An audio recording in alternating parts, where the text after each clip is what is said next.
बातमीपत्रात पुन्हा एकदा स्वागत। भारतात लोकशाहीचा अर्थ म्हणजे समाजातल्या शेवटच्या स्तराच्या व्यक्तीपर्यंत पोहोचणं असा आहे।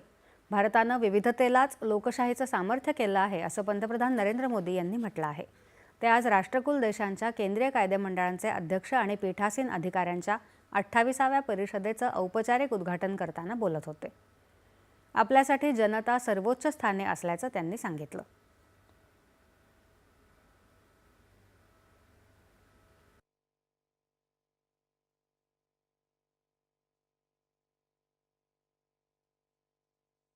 भारत दुनिया की फास्टेस्ट ग्रोइंग मेजर इकोनॉमी है। आज भारत में यूपीआई दुनिया का सबसे बड़ा डिजिटल पेमेंट सिस्टम है। आज भारत दुनिया का सबसे बड़ा वैक्सीन प्रोड्यूसर है। आज भारत में दुनिया का तीसरा सबसे बड़ा मेट्रो रेल नेटवर्क है। आज भारत दुनिया का सबसे बड़ा मिल्क प्रोड्यूसर है। आज भारत दुनिया का दूसरा सबसे बड़ा राइस प्रोड्यूसर है। फ्रेंड्स, भारत में डेमोक्रेसी का अर्थ लास्ट माइल डिलीवरी है।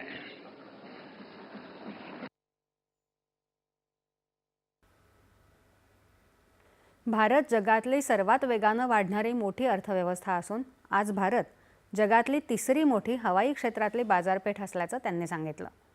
गेल्या काही वर्षात भारतात 25 कोटी लोक गरिबीतून बाहेर निघाल्याचंही पंतप्रधान म्हणाले।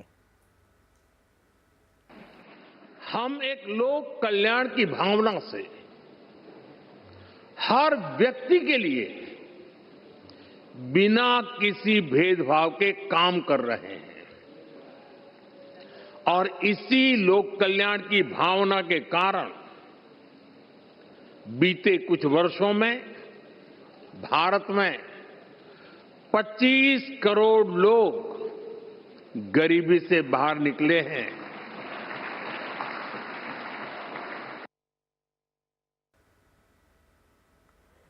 भारताच्या विकास यात्रेचं नेतृत्व महिलांकडे असल्याचं पंतप्रधान म्हणाले। युवकांना संसदीय प्रणालीची माहिती असली पाहिजे अशी अपेक्षाही त्यांनी व्यक्त केली। खोलवर मुळं असलेल्या एखाद्या विशाल वृक्षाप्रमाणे आपली लोकशाही असून चर्चा, संवाद आणि सामूहिक निर्णयाची दीर्घ परंपरा आपल्याला लाभली आहे।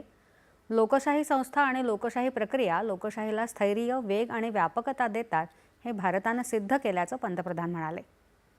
लोकसभेचे अध्यक्ष ओम बिर्ला परिषदेच्या अध्यक्षस्थानी आहेत। सुधारणांमुळे भारताचा आर्थिक विकास जारी असून लोककेंद्री कामांमुळे लोकशाही बळकट झाली आहे। अनेक कालबाह्य कायदे हटवण्यात आले आहेत असं ते म्हणाले। जगभरातल्या 42 राष्ट्रकुल देशांमधल्या 4 अर्धस्वायत्त संसदांचे 61 सभापती आणि पीठासीन अधिकारी या परिषदेत सहभागी होत आहेत। बळकट लोकशाही संस्था टिकवून ठेवण्यासाठी पीठासीन अधिकाऱ्यांची भूमिका, संसदीय कामकाजात कृत्रिम बुद्धिमत्तेचा वापर यासह विविध विषयांवर या परिषदेत विचारविनिमय होत आहे।